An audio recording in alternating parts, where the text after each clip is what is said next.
कहा जाता है कि विश्व शक्ति वही बन सकता है जो अंतरिक्ष की शक्ति बन सकता है। अर्थात अगर आप स्पेस टेक्नोलॉजी में सुपर पावर हैं तो आप वर्ल्ड के सुपर पावर होंगे। इसरो के नाते लगातार भारत को इस प्रकार की उपलब्धियां मिल रही है और भारत का पूरी दुनिया में वैश्विक उभार हो रहा है। और इसरो ने हम लोगों को इस प्रकार से सफलताएं दी हैं कि भारत अब दुनिया के अग्रणी पंक्ति में, जानते हैं, भारत का नाम लिया जाने लगा है। भारत दुनिया का तीसरा सबसे बड़ा स्पेस टेक्नोलॉजी वाला देश बन गया है। लोग मजाक मजाक में अब कहते हैं कि अब इसरो इस रो में नहीं है, उस रो में है। अर्थात विकसित देश भी जानते हैं इसरो की उपलब्धियों से दांतों तले अंगुली दबा रहे हैं, अर्थात वो भी आश्चर्यचकित हो रहे हैं। कल का दिन अर्थात 2 अप्रैल 2023 का दिन इसरो के स्वर्णिम इतिहास में एक नए अध्याय के साथ और जुड़ गया। खासकर reusable launching vehicle autonomous landing mission के अंतर्गत आपने देखा कि RLV बनाने के दिशा में जो इसरो ने प्रयास किया उसमें एक बहुत बड़ी सफलता मिली है। यद्यपि आप सभी लोग जानते हैं RLV क्या होता है।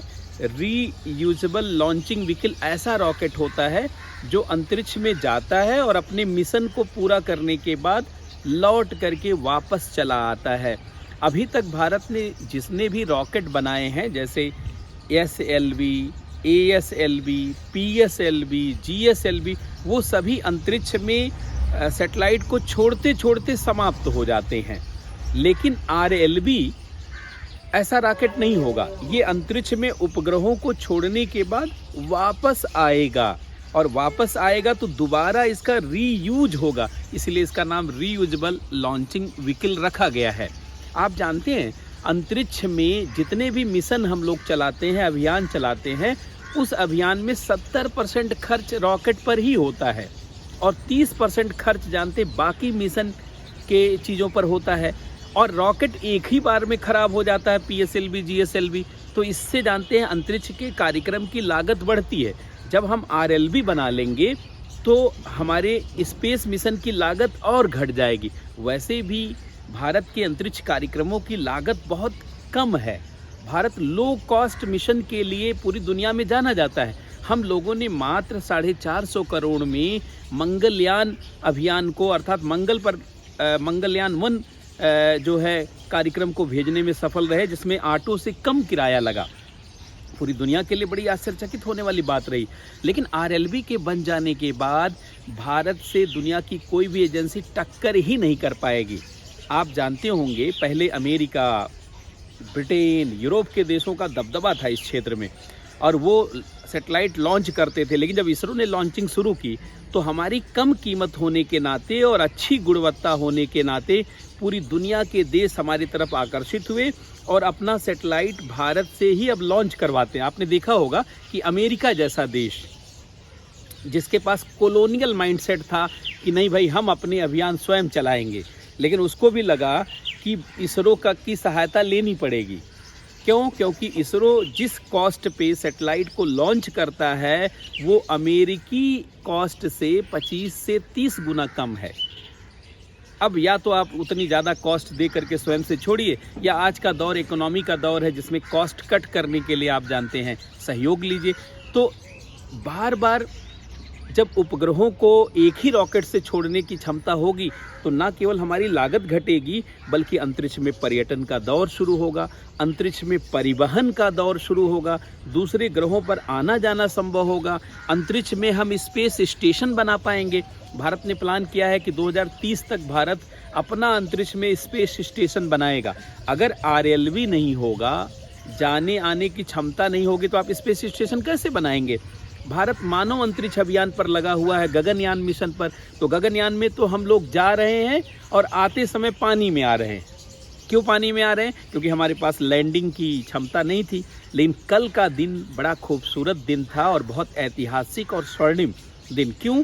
क्योंकि रीयूजेबल लॉन्चिंग व्हीकल को जब ऊपर चिनूक हेलीकॉप्टर से ले जाया गया, 4.5 किलोमीटर ऊपर ले जाया गया और RLV को वहीं से छोड़ा गया और RLV landing experiment, autonomous landing experiment पूरी तरीके से सफल रहा और RLV कर्नाटक के चित्रदुर्ग जिले के चल्लकेरे में उतर आया।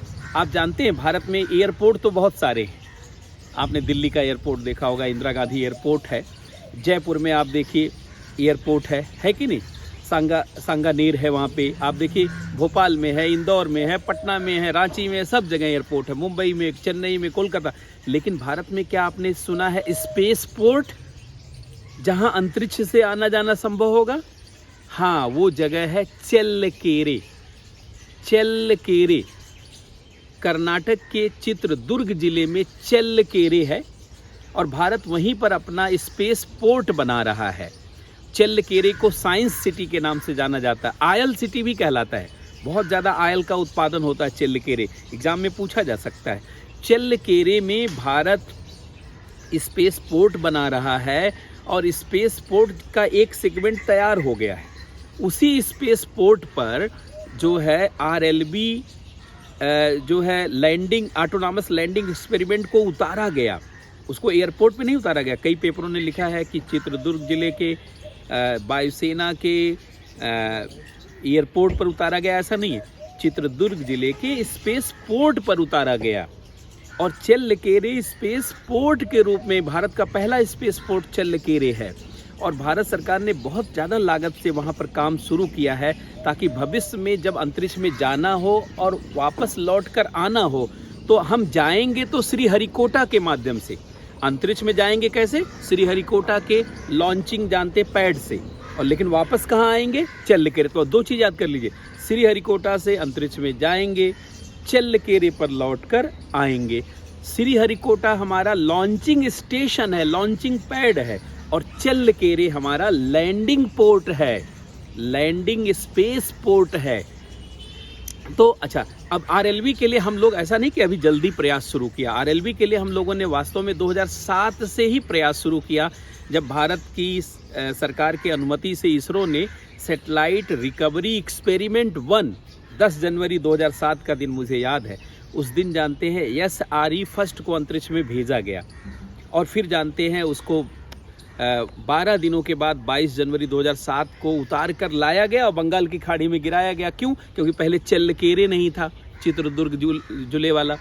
फिर जानते हैं 18 दिसंबर 2014 को एक एक्सपेरिमेंट और किया गया जिसको केयर कहा जाता है, crew atmospheric recovery experiment.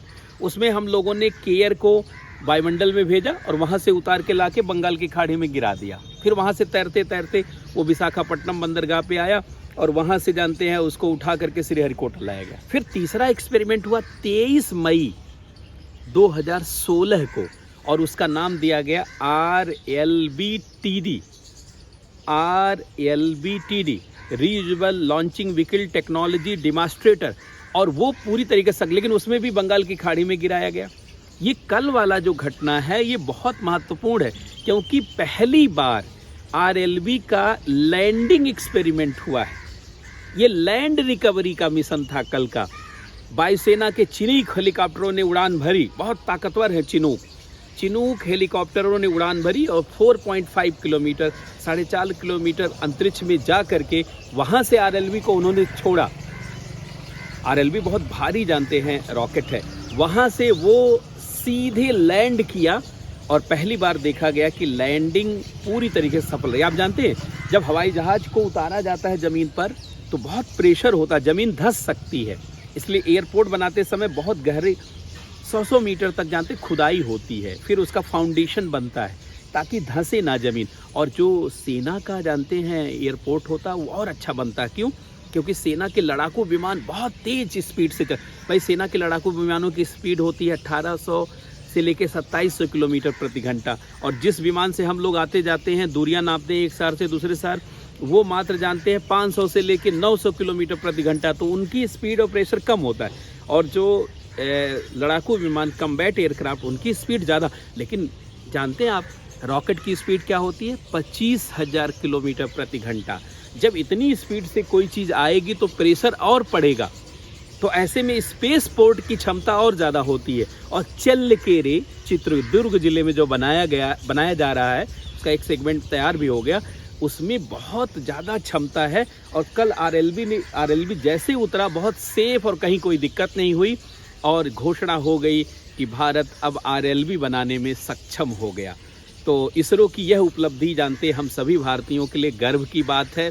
ISRO ने न केवल अपनी संस्था स्वयं को गौरवान्वित किया है, भारत के एक एक नागरिक को इसने गौरव का पल दिया है और हम अपनी गौरव से जानते हैं बहुत ही खुश हैं। हम सभी लोग इसरो को बधाई देना चाहते हैं और आप सभी लोगों की तरफ से भी इसरो की बधाई।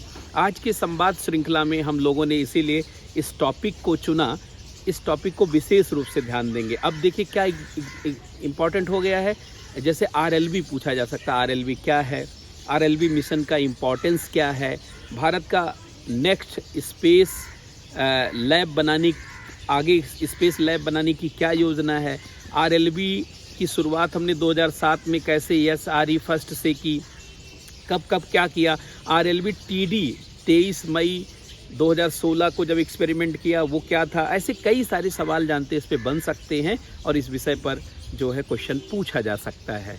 तो आज के इस संवाद श्रृंखला में इतना ही। पुनः मिलेंगे कल जानते नए विषय के साथ जो पूरी तरीके से आपके जो है एग्ज़ाम और आपके जीवन से जुड़ी हुई और राष्ट्र और समाज से जुड़ी हुई घटना होगी। बहुत बहुत धन्यवाद, बहुत बहुत नमस्कार।